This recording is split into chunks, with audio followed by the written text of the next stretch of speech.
Hi. Let's go. What How up, are you Arthur? doing? What's up? Good, man. Appreciate you jumping on. I appreciate you having me. Let's get into it. I think this is actually just a great continuation from our convo with Trevor. So, props to me. So Pump Yeah. Party's an interactive game show platform. Combines live hosts, culture-infused casual games, crypto mechanics, and large prize pools into mass multiplayer internet spectacles.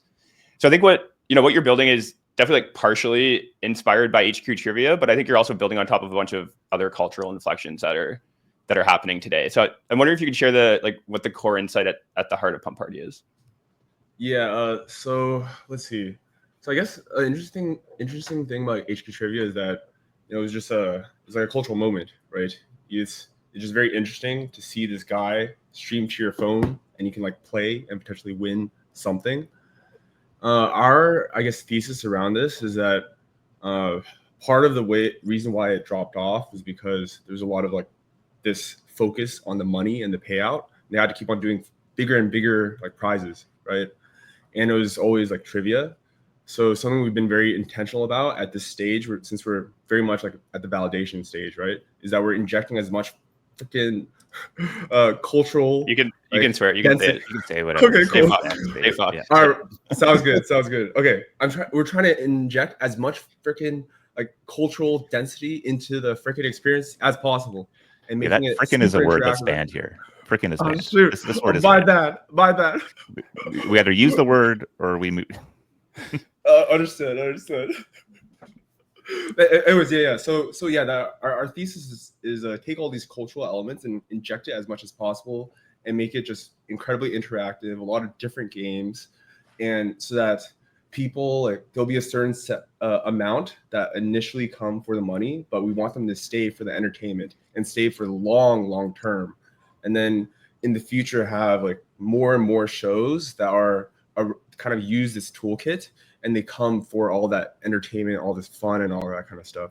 So the money is kind of like a fishing, what was it? A fishing bait a bit. Actually, no, it spices up the experience, right? Because like it's like, oh man, like I could win some money. It's like it adds some spice.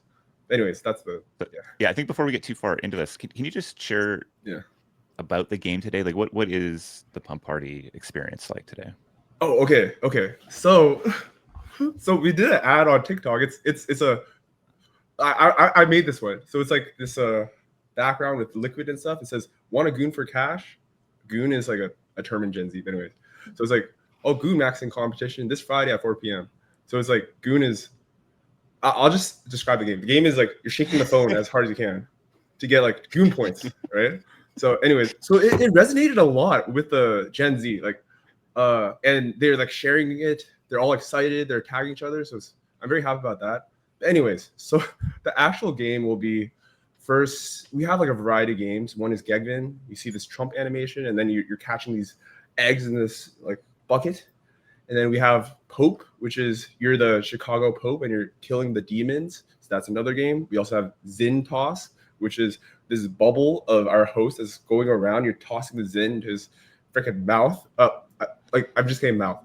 Into his mouth, and then we're gonna have Goon Max, of course, right? It's like that's the finale, that's the climax. And then after that, we're gonna do Stonks, which is actually like Bust a Bit. So Stonks is a mechanic that's just people go crazy like about it in the game. It's because it's an equalizing mechanism, right? So you're for Stonks, all these points that you've accumulated after playing all these like stupid games.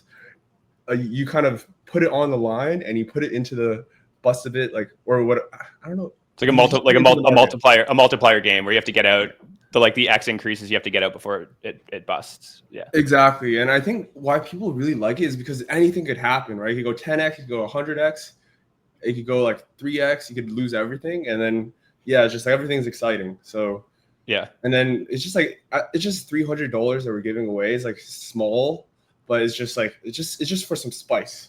So that's it. Yeah, so maybe to put a finer point on it. So I think you're running games every Friday. I think maybe taking some weeks off as you kind of rapidly iterate on the product. But these weekly games last for 20-ish minutes. There's a live host. You play 4 or 5 of these really kind of crazy cultural games. There's a live chat. You're in this like social experience, and then I think if you place top 3, you win some of the prize pool. Yeah. So number 1 is 100, and then top 3 is the biggest prize pools, and then we actually segmented around like $5 for the 4th through 10th place, just to add it a little, make it interesting. But once we add in, because we really want to do the freaking MMO thing. So yeah, Josh, you like join in on that, right? So I figured out how to embed a Unity game into the React Native app. And I use a ton of like GPU instancing and like use like ECS, so you can see freaking 1,000 like game or like 1,000 other players in the same screen, like when you're fighting against the boss. And for that mechanic, we actually want to do, for example, like a sperm race, right? So everyone's a sperm, and you're trying to impregnate like our host Gavin. The first one to impregnate them gets like a one-off prize for that round. So, but that, I think like that kind of mechanic would be cool, because then instead of you're just waiting for the last prize, it's like, oh, if I'm the last one standing or number 1 for this particular round, it's like, oh, I could win like right now. So yeah, basically we're trying to wrap in all these like interesting cultural stuff. And yeah. I mean, I hope Willy Wonka vibes right now, Arthur. Yeah, getting Willy Wonka vibes. Big time. Oh, no, I love working on. I don't know. I love consumer so much. I wish I could do a B2B SaaS. I wish, because I know the money is so much easier. It's so much more straightforward. I'm in the same boat, man. I wish I could care about that, but I just can't. Yeah, and I know I would kill it. But it's like I can't. I have to do this stupid shit that I love so much. Well, but you're taking a very sort of measured approach here, right? So I think a lot of these very purposefully keeping these games small, a couple hundred players. You're saying you started on the hunt for product market fit. And even in your statement there, the challenge of finding that in the consumer. But what are you looking for prior to opening it up wider? Like how will you know it's time to go into the next phase? Okay, so if we start seeing like 20%, or a ton of people sharing it, it's not just 5%, not just 10%. We see a ton of people, and then we start seeing some buzz, that kind of thing. Then that's kind of like when we know, right? And I think we've actually finally gotten to a good pilot, right? So when you join the show, you actually can experience, and it feels like complete.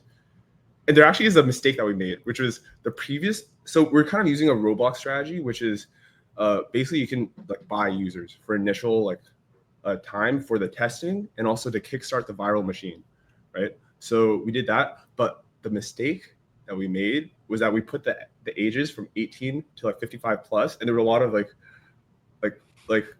older people, or I guess my age, for example. Because anyways, so but this time I was very intentional about this ad, and I guess in 4 hours it's all going to be 18 to 24-year-olds, because I set the freaking ad group to that finally. And so we're gonna know.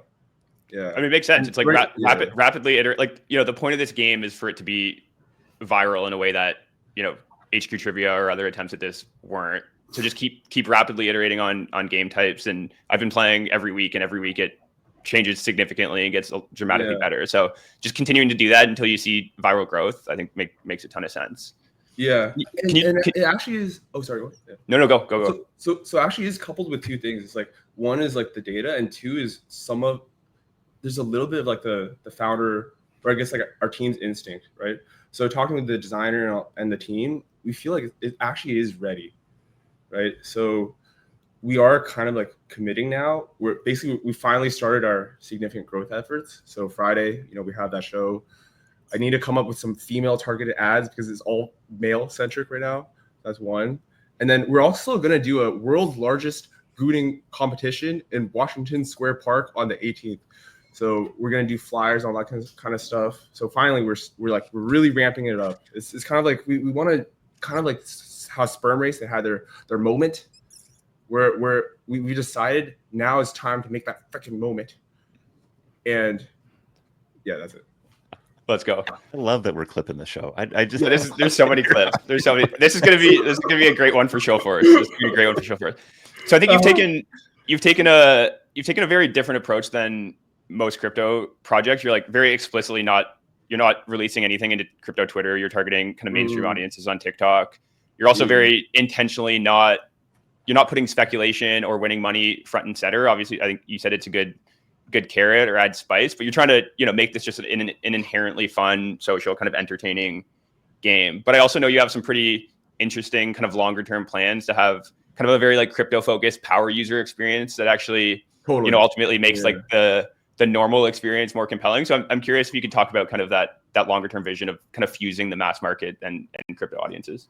Yeah. So actually 2 points around that. First is that the credit is to my co-founder Nihar, who he pointed this out, because before it was purely going to be like financialized, but he kind of pulled us and opened my eyes to the possibilities. Like, oh, now we're making this fun thing.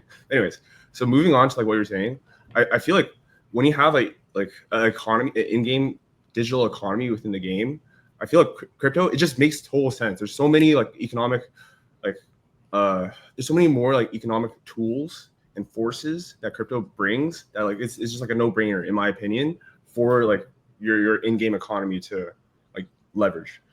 That honestly that's really it. And then like you said, is the sequencing, right? First, people need to freaking love it. They need to love it so much. They need to come and play all that kind of stuff. And then once we have that relevance, we have that position of power and all that kind of stuff, then like cycle it in, but in a very tasteful way, right? Because if it's just like crypto, it's like, oh, you have yield, blah, blah. They're not, like, normal people don't understand that, right? But if we do it in like the right way in the gaming and just like tasteful, then I feel like it's a no-brainer. It makes so much sense because we're doing it and we'll do it the right way. I love it. The Delulu, founder Delulu. We'll take it. No, this is just, it's not Delulu. It's the reality. It's the reality. That's what the Delulu people say, which I love. This is not I'm very Delulu. Me learning that word a couple of years ago just unlocked a whole new identity for me that was always there. I just didn't have a word for it. So understood. All right. I'm assuming there's a bunch of people here who would love to be an early user, an early player. Is there a way for people to do that, or how might they signal that interest? Oh yeah, I mean the app is just on the App Store, so you can just download it. You can go to pumpparty.com. But if you join, please do not mention anything about crypto, please, because please no crypto mention at all. Don't say any like, oh, like what is it? What are some terms? Don't say no GM, no when wataver, no, yeah, exactly, no when token, none of that, please. Dropping stuff in the chat, please. Okay, so Pump Party on the App Store, but when you download it, you're going to have to agree to 2 terms of service, whatever is on the app, and then socially beforehand, you promise not to talk about crypto in the game like this. Please, right? Please. Okay, so we agree as a community, we agree to do that before we come into your app. There's somebody's going to be out there. It won't be. I promise you, it won't be. Yeah. There's no way I would jump into. I mean, you saying this is just giving people ideas and motivation. I would never say GM or when tokens and stuff like this. So. Well, okay, anyways, yeah, let's leave that. I think there's going to be a couple hundred people. I think that like this going after is something that Josh has been talking about quite a bit. This idea that breakout consumer apps in crypto will probably not be breaking out on crypto Twitter, right? There's just like a fundamentally different level that you want to engage with, and leads to a bunch of challenges. So I think it makes a ton of sense. It is very smart, and we have no GMs in the chat. But thank you. I mean, I think as you can see here, Arthur is insane in all the right ways for this product, and this is a very common conversation type with Arthur and the team, and they're going to cook up something crazy. So if you want to go be early to that, go download Pump Party today and keep your crypto bullshit out of it until Arthur tells you it's okay. Nice. Thanks for jumping on, Arthur. We'll bring you back for a longer segment on gooning another time. Oh, I would love to. Yeah, I know. We don't. Yeah, man. Best of luck. It was a pleasure. Yeah. Thank you.